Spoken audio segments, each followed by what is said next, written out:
Boa noite, amados. A paz de Cristo Jesus. Você tem a paz do Senhor? Diga amém. Amém. Uma honra, um privilégio para mim estar aqui, conhecendo mais uma parte da família de Nova Vida.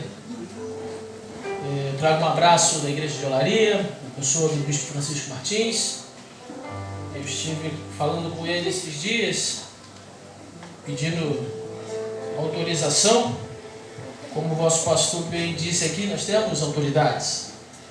Eu não vou a lugar nenhum, não prego em lugar nenhum, se o meu pastor não autorizar. Amém. Eu tenho isso comigo. Eu cheguei na Igreja de Olaria, eu tinha 10 anos. No ano de 2000 eu chegava na Igreja de Olaria. Então já tenho aí 21 anos de Nova Vida. Eu nasci na Nova Vida. E como eu brinco, eu digo, eu vou morrer na Nova Vida. Foi onde Deus me colocou. E eu honro o nome da Nova Vida. E respeito. E é muito bom quando as pessoas elas vêm de outras igrejas e vão para a Nova Vida. Ou então saem da Nova Vida e vai para outra igreja. Eu nasci na Nova Vida e pretendo terminar os meus dias na Igreja de Nova Vida. Eu quero pregar uma palavra ao seu coração.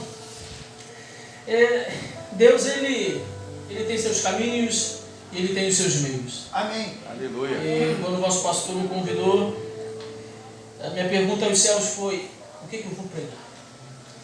Conheço o pastor Anderson já há um tempo, eu sei do zelo, do cuidado essa igreja tem na mensagem, no estudo. E é uma responsabilidade para nós que viemos como convidado pregar. Então eu disse: Deus, o que eu vou pregar para o teu povo? Eu fui dormir. Eu não tenho crises quando eu tenho essas oportunidades de pregar. Eu não tenho crise com o que eu vou pregar, porque eu sei que Deus, no tempo certo, na hora certa, Ele vai falar. Ele vai dizer: diga isso ao meu povo, diga aquilo outro ao meu povo. E eu fui dormir. E já pela manhã, quando eu levantei do trabalho, o coração começou a queimar, a arder.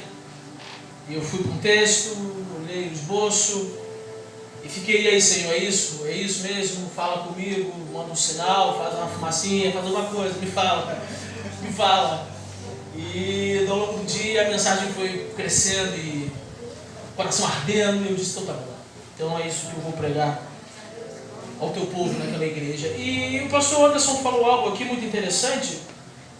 Ele falou sobre a igreja fria. A igreja está vivendo um tempo de frieza.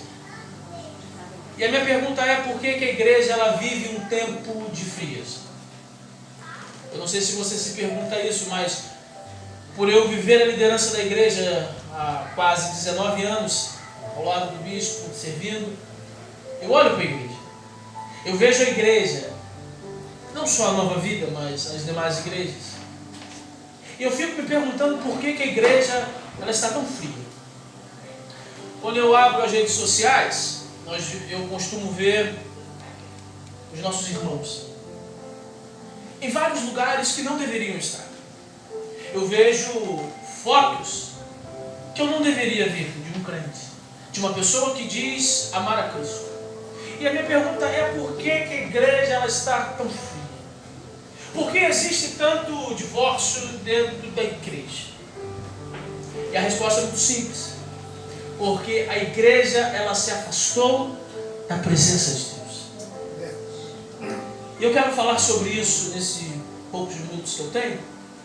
Eu quero convidar você a se colocar de pé em reverência à palavra do Senhor. Abra sua Bíblia comigo em Êxodo, capítulo de número 33. Êxodo 33, verso 15 e verso 16. Enquanto você abre a sua Bíblia, deixa eu contextualizar para você. Capítulo 32 vai mostrar Moisés, ele está no alto do monte. Ele está recebendo as tábuas.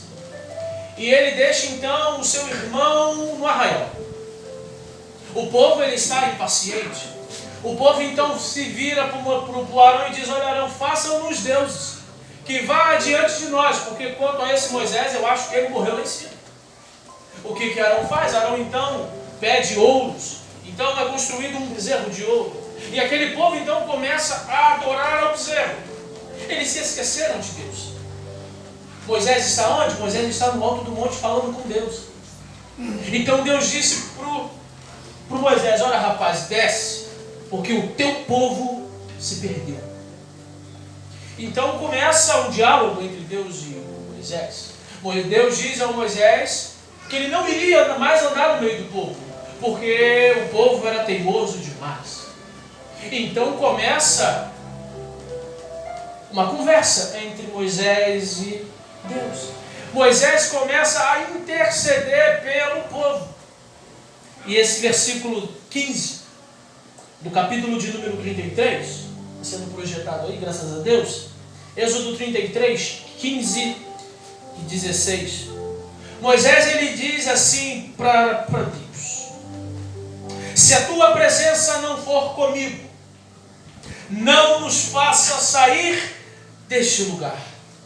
Verso 16. Pois como se poderá saber que alcançamos favor diante de ti, eu e o teu povo? Será que não é o fato de andares conosco, de maneira que somos separados, eu e o teu povo, de todos os povos da terra? Vamos ler mais uma vez, todos juntos, no verso 15.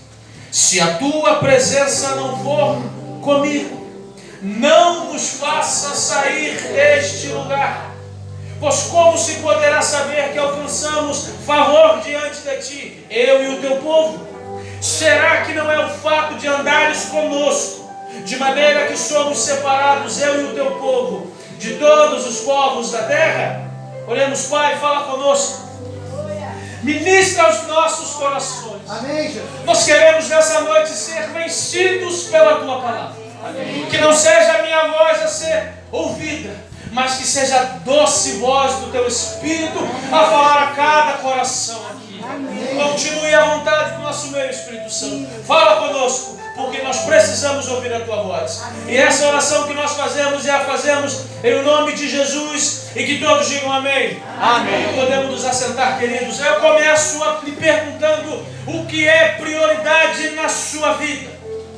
O que tem ocupado o primeiro lugar na sua vida.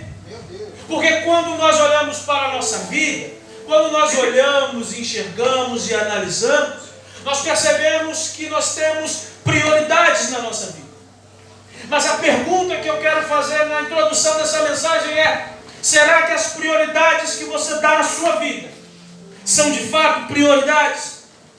Será que você não colocou coisas mais importantes em segundo plano e deu vazão e deu prioridade a coisas que não deveriam ser prioridade? Então eu volto à pergunta: o que é prioridade na sua vida? Certo homem recebeu de Deus uma promessa. Promessa esta de um filho. E esse filho, prometido por Deus a esse homem, seria o início da sua descendência sobre a face da terra. E ao longo dos anos, ao longo do tempo, esperando a promessa se cumprir, esse homem ele gozava da mais íntima intimidade com Deus. 25 anos se passaram e essa promessa cumpriu, porque o que Deus promete, Ele cumpre. Diga amém por isso. 25 anos se passaram e a promessa se cumpriu. Amém. Essa criança nasceu e com o passar dos anos, essa criança ela foi enchendo o coração do seu velho pai de alegria. A tal ponto, ouça bem, a tal ponto que essa criança fora promovida ao posto mais alto no coração do seu velho pai, chegando a ser uma prioridade tão grande que Deus foi colocado de lado. Certo dia, e Deus ele estava vendo do céu. Certo dia Deus vira para aquele homem e diz: toma teu filho, teu único filho, teu filho a quem amas, e vai a Moriá e oferece-o ali em sacrifício sobre um dos montes que eu te mostrarei. Aquele homem então, o que ele faz? Ele, sem pestanejar, ele apanha seu filho, ele sai de madrugada, ele apanha um jumento, chama 2 servos e seguem rumo à terra de Moriá. Depois de alguns dias de caminhada, eles então avistam um local de longe. O que aquele homem faz? Ele deixa os seus servos no meio do caminho e ele se aproxima de Moriá com o seu filho. Chegando a um dos montes que Deus havia designado, o que aquele homem faz? Ele começa a preparar o holocausto, o sacrifício. Mas aquele jovem, ele conhecia como se sacrificava ao Senhor. Ele vira para o seu pai e diz: meu pai, não estou vendo aqui que todos os utensílios do sacrifício estão aqui? Mas cadê o cordeiro para o holocausto? Cadê o sacrifício? Aquele homem cheio de fé, e ele diz para o seu filho: Deus proverá para si o cordeiro. E o que aquele homem faz? Ele apega o seu filho, ele amarra o seu filho, e ele estava pronto para sacrificar o seu filho ao Senhor. Quando do alto do céu bradou uma voz que lhe disse: não estendas a mão sobre o rapaz, agora sei que tu me amas.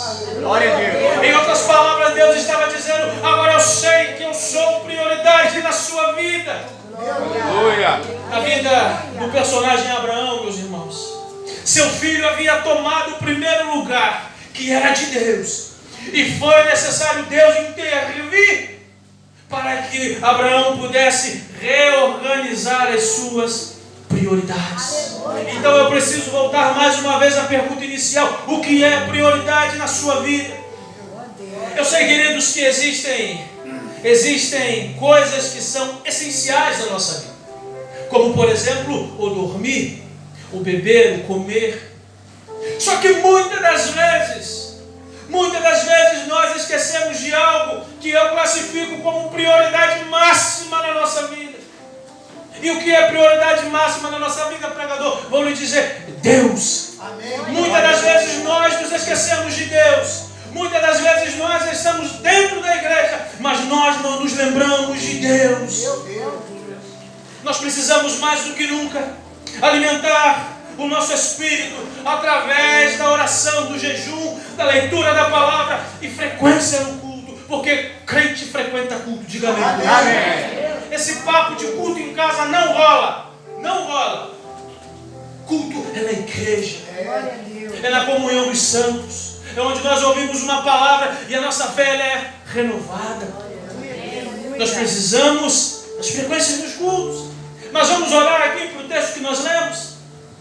Como eu disse, Arão, ele constrói um bezerro, e junto com aquele povo eles embarcam nessa canoa furada, essa loucura da idolatria. E Deus diz a Moisés: eu não vou no meio do povo. Esse povo é muito teimoso. Esse povo cansa de ver as minhas proezas e mesmo assim vira o rosto de mim. Só que Moisés não era qualquer líder. Moisés não era um simples líder, não. Moisés era o líder. Aleluia. E Moisés faz uma declaração que, para mim, não sei se você vai concordar comigo, mas para mim é uma das declarações mais belas que eu encontro nas Sagradas Escrituras. Moisés, ele diz: olha, ó Deus, o seguinte: se a tua presença não for comigo, não nos faça sair deste lugar. Moisés, ele diz, em outras palavras para o Senhor: olha Deus, o caso é o seguinte, eu prefiro ficar neste deserto com a tua presença do que sair desse deserto sem ela. Oh, meu Deus. Deus diz: eu vou mandar um anjo diante de você. Eu não quero um anjo, eu quero o Senhor. Aleluia. Eu quero a tua presença na minha vida e no meio do povo. Glória a Deus. Aleluia.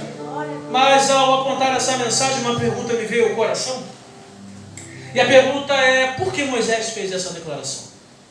Bem, para essa pergunta eu tenho apenas duas respostas. E a primeira resposta para essa pergunta, por que Moisés faz essa declaração?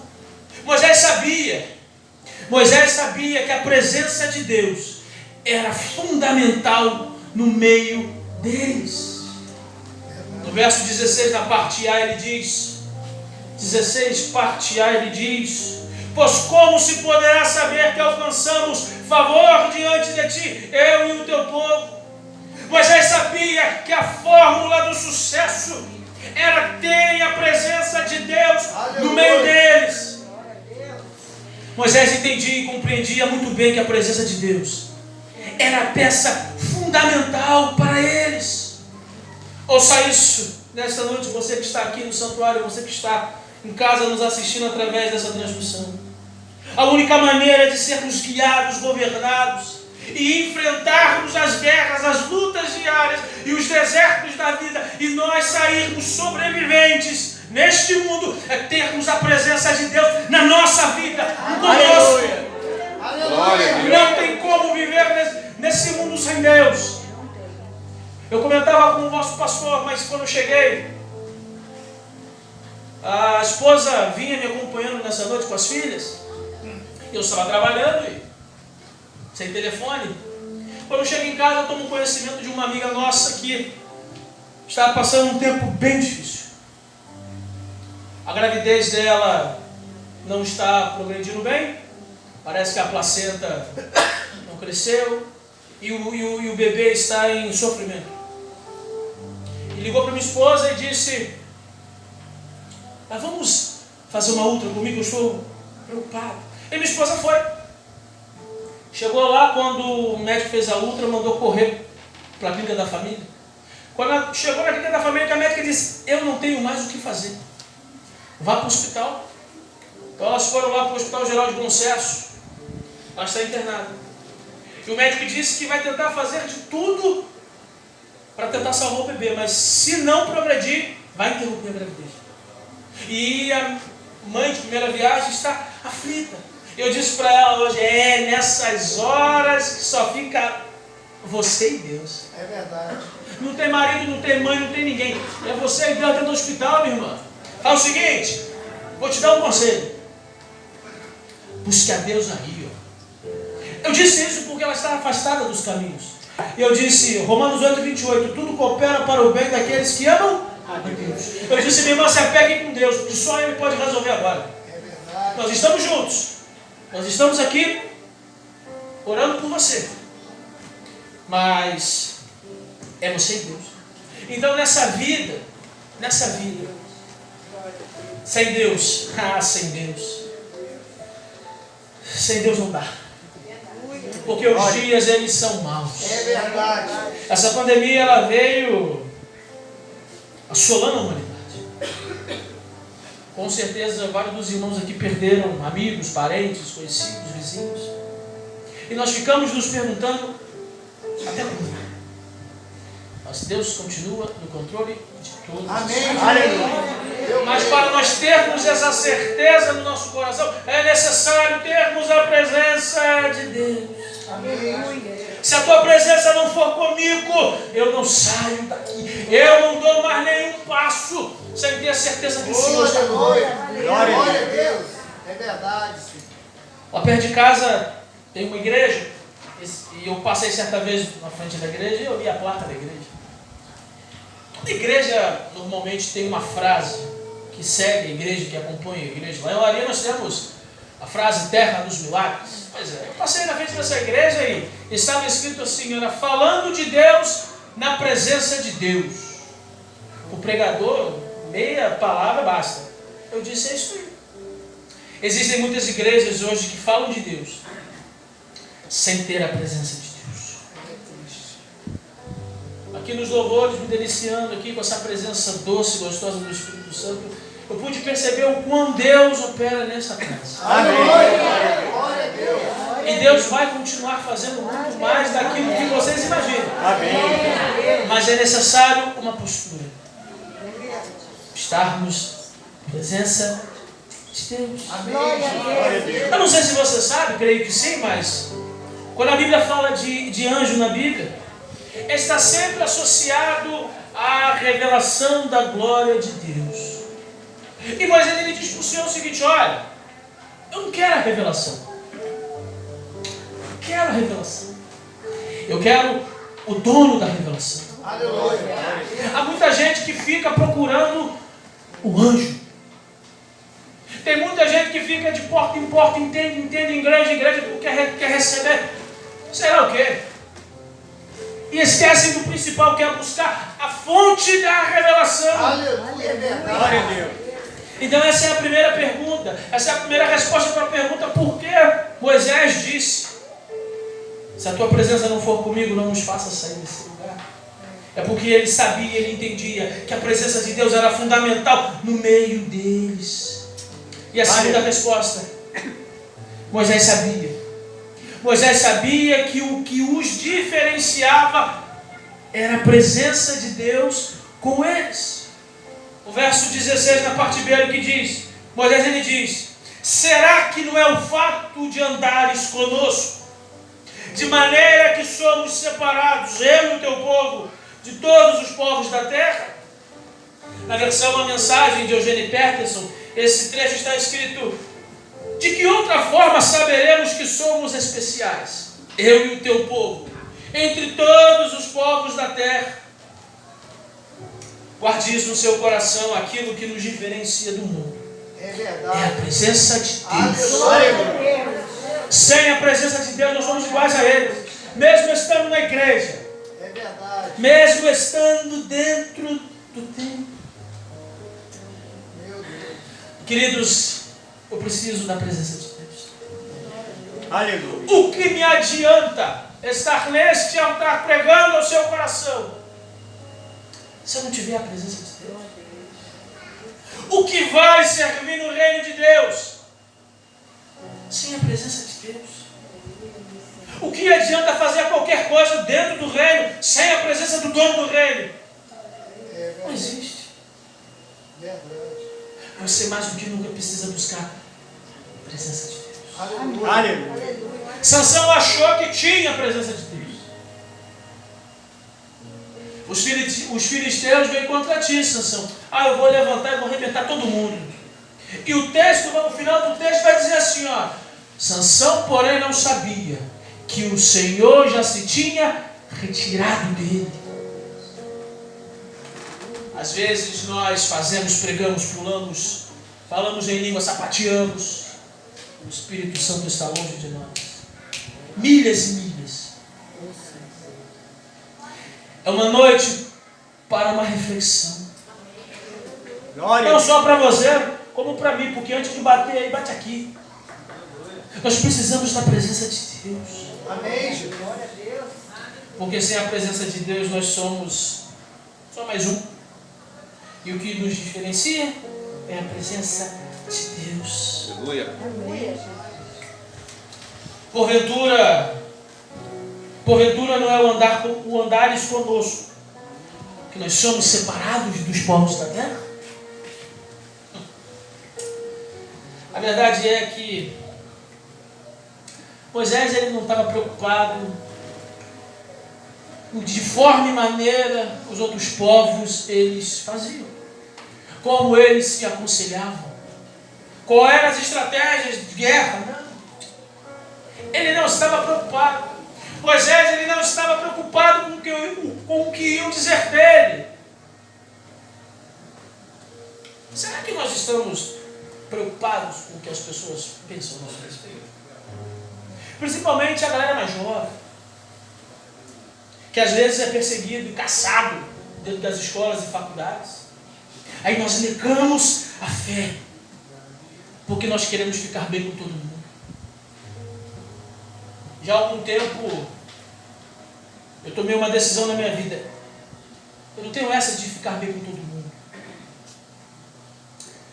O Espírito me lembrou uma história, veio meu coração aqui, eu quero compartilhar com você. Não estava nem escrito mais. O Espírito Santo, ele conduz. Amém. Não sei se você já ouviu uma história de um sudanês. O nome desse sudanês, Mohamed.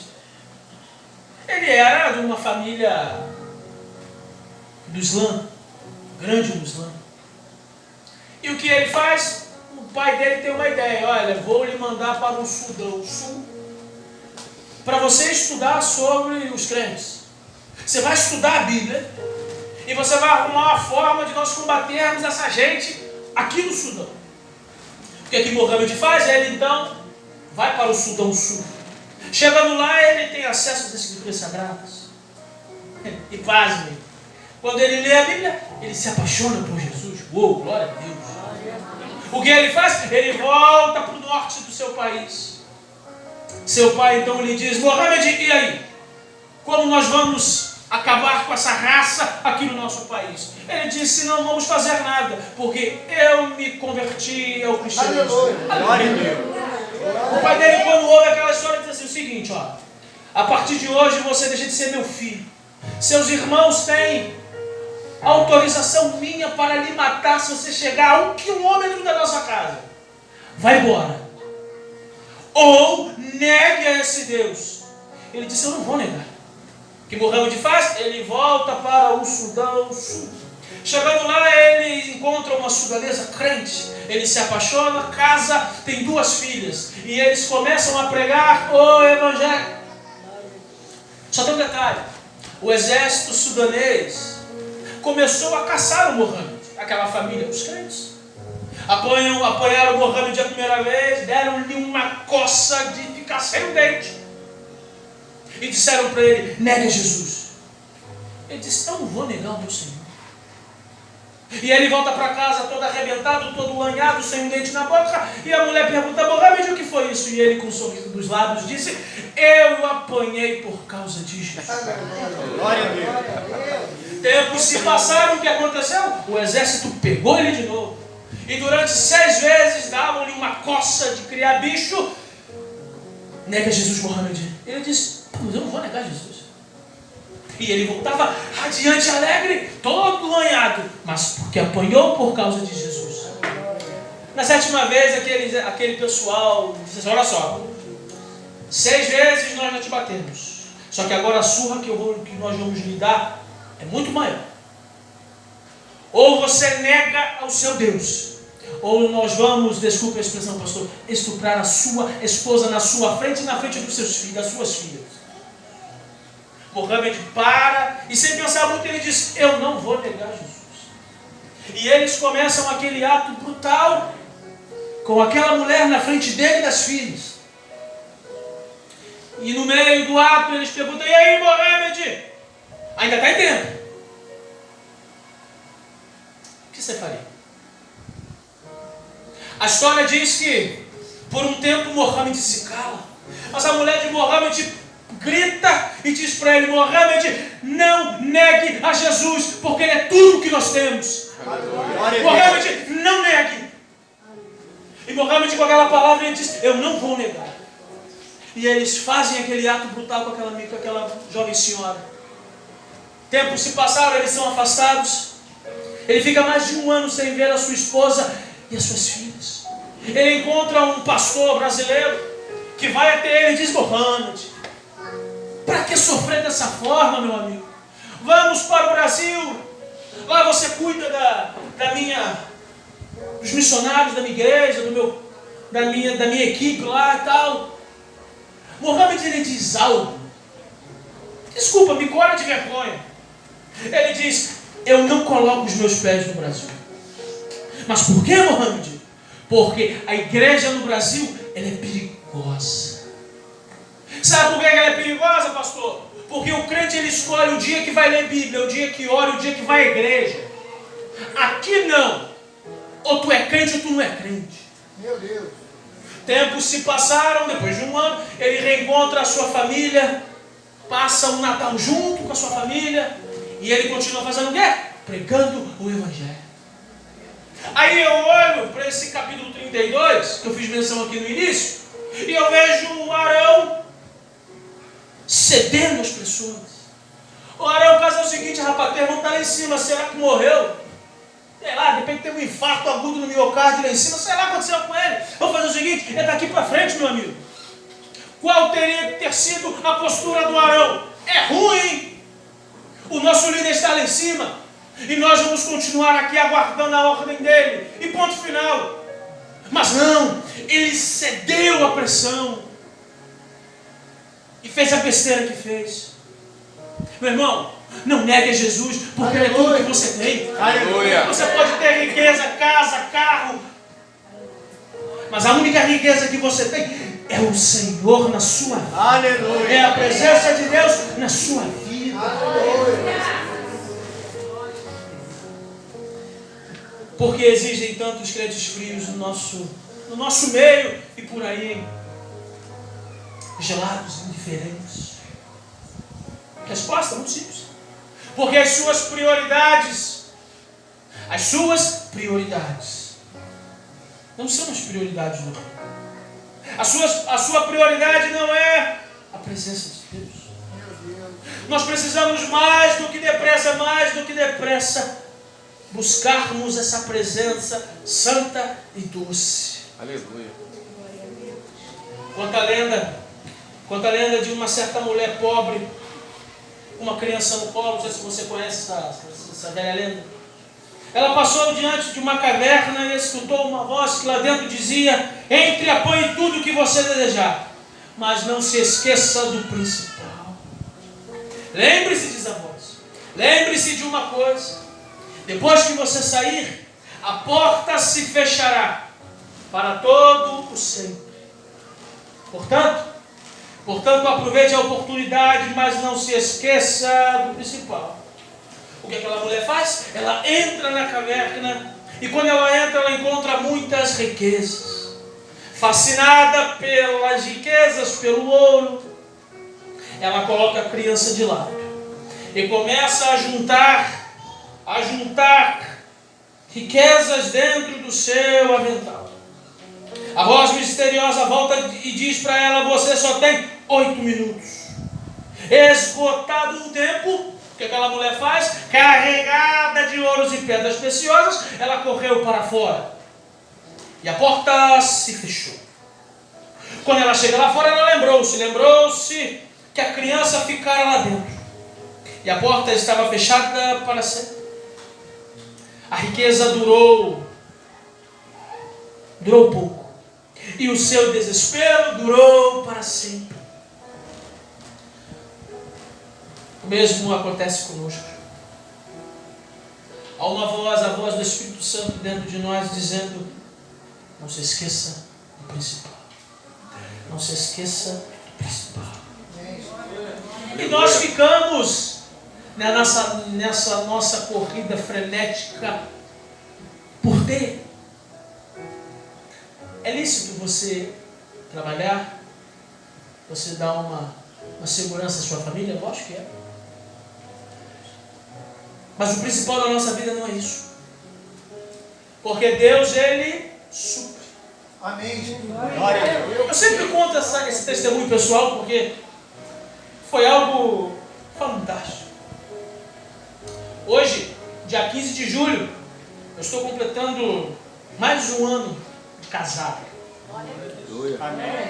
Nós tínhamos algumas programações, mas mudou tudo e Deus também contou em todas as coisas. Mas há 5 anos atrás, quando me casei, eu trabalhava numa empresa. Eu casei. Festa, bolo, docinho, casa alugada. Eu casei em julho. Dia 30 de setembro do mesmo ano, eu recebi um presente. Costumo dizer que é um presente grego. Eu recebi uma carta de demissão. A minha pergunta foi: e agora? A minha filha mais velha tinha caminhando para 3 anos. Eu disse: o que eu vou fazer? Vou caminhar, vou ver o que Deus prepara para mim nesse tempo. Os meses foram passando e eu fui vendo a mão de Deus me sustentando. Aleluia. Glória a Deus. Deus, Ele usou até ímpios. Que Deus faz isso, né? Deus usa até o ímpio para nos abençoar. Eu acho muito barato isso que Deus faz, cara. Deus é muito barato. Pois é, Ele... Até que eu comecei a trabalhar por conta própria e tal. E até hoje eu vejo os milagres que Deus faz na minha vida. Às vezes eu fico me perguntar: o mês não vai fechar? Que o mês fechou? Amém. Eu acho que eu não vou conseguir pagar as contas. É que eu consegui pagar as contas? Eu não O meu Pai me sustenta. Ele mandou recursos. Amém. Como Deus sustentou o povo no deserto, Ele sustenta a cada um de nós. Glória a Deus. Glória a Deus. Só tem um detalhe. Em meio às provas, nós precisamos ter paz no nosso coração. Mas como é que nós vamos ter paz no nosso coração? É porque nós temos a presença de Deus na nossa vida e ela traz paz. Glória a Deus.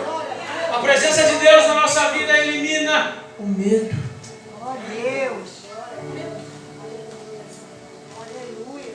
Como diz aquele velho hino, não tão antigo assim, o que adianta ter as riquezas deste mundo ou ser honrado por todos se eu não estiver perto de ti? Não é graça nenhuma. E o poeta ele diz: estar contigo vale mais para mim do que as riquezas de tuas mãos. Amém. E ele é radical. Eu acho mal barato porque ele é radical. Ele diz: eu só quero ser abençoado pelo Senhor se eu tiver a tua presença na minha vida. Caso contrário, pode reter tudo. Será que nós temos coragem de dizer isso? Porque muitas das vezes nós somos egoístas, egocêntricos. Nós queremos para nós. Estamos com a vida, desculpa, toda errada. E nós queremos: Deus me abençoe. Mas as bênçãos de Deus são condicionais. Se o meu povo que se chama, que clama pelo meu nome, se humilhar, orar, tomar vergonha na cara e se converter dos seus maus caminhos, aí então eu ouvirei dos céus.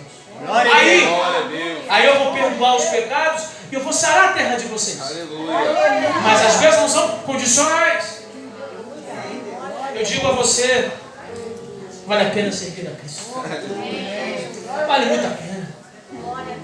Muitas das vezes nós o servimos chorando. Parece que o coração vai dilacerando, mas eles têm uma promessa para nós: eis que estou convosco todos os dias. Vale a pena servir a Deus?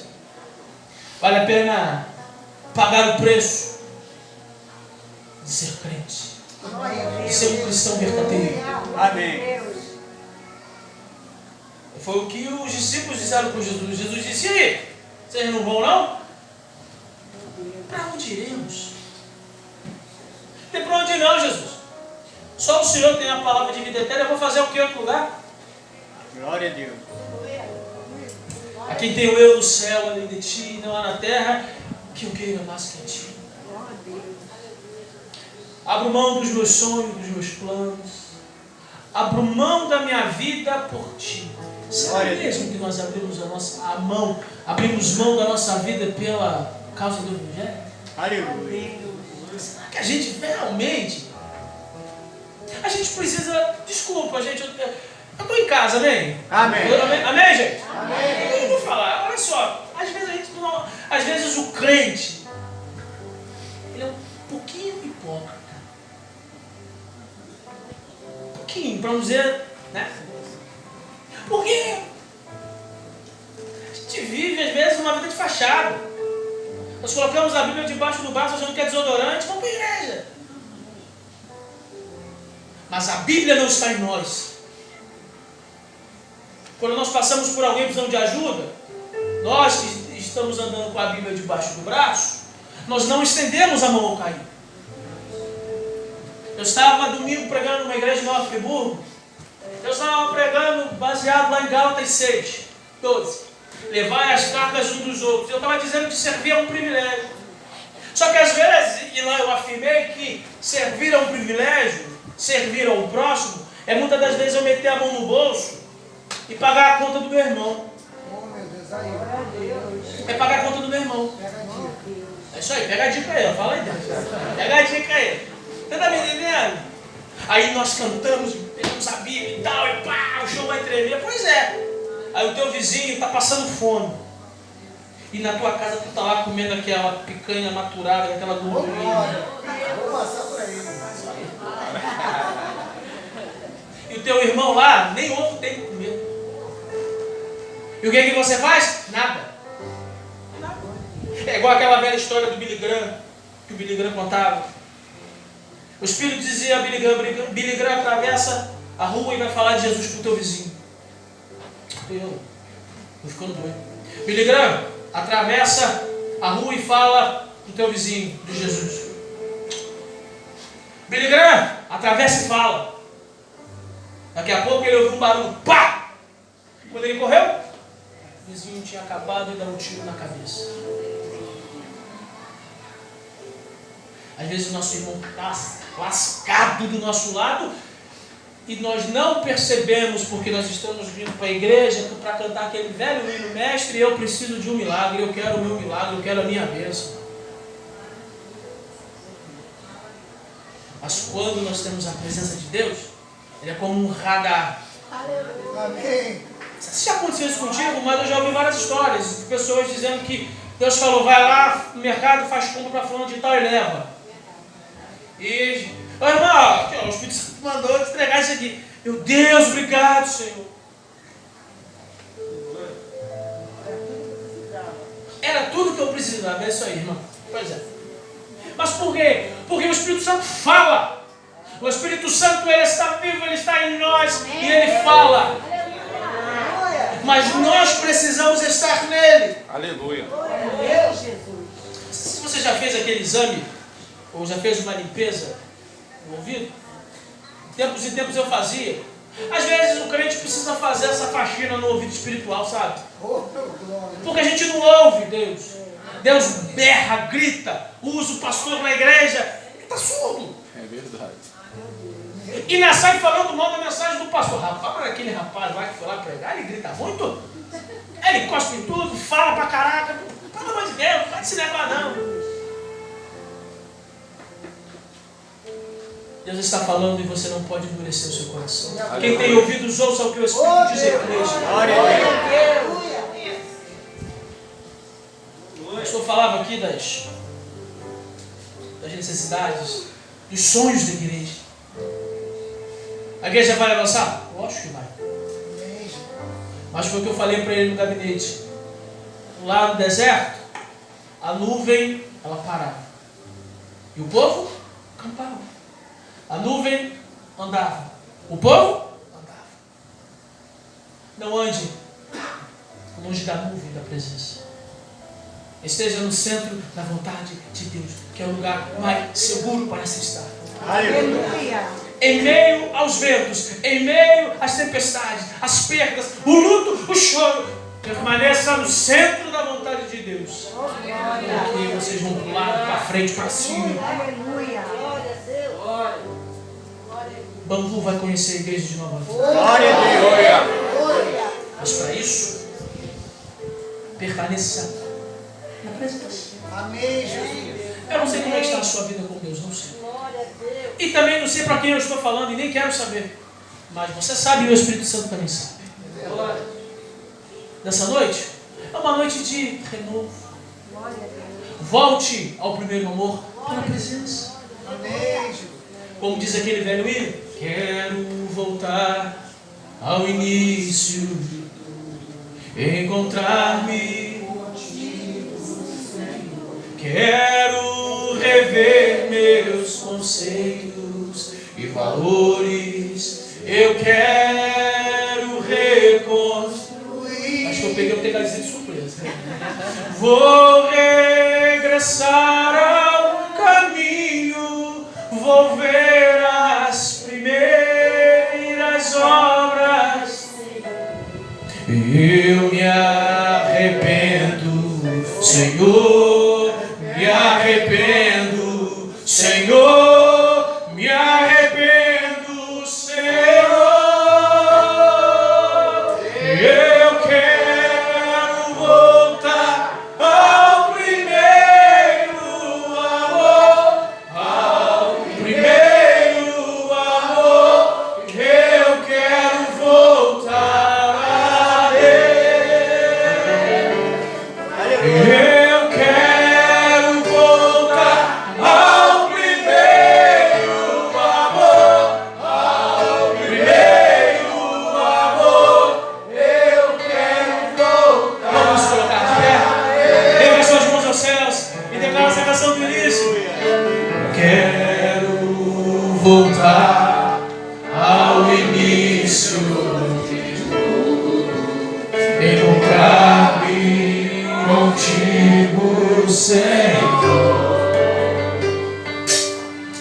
Eu quero rever meus conceitos e valores. Pessoal do louvor, por favor. Eu quero reconstruir.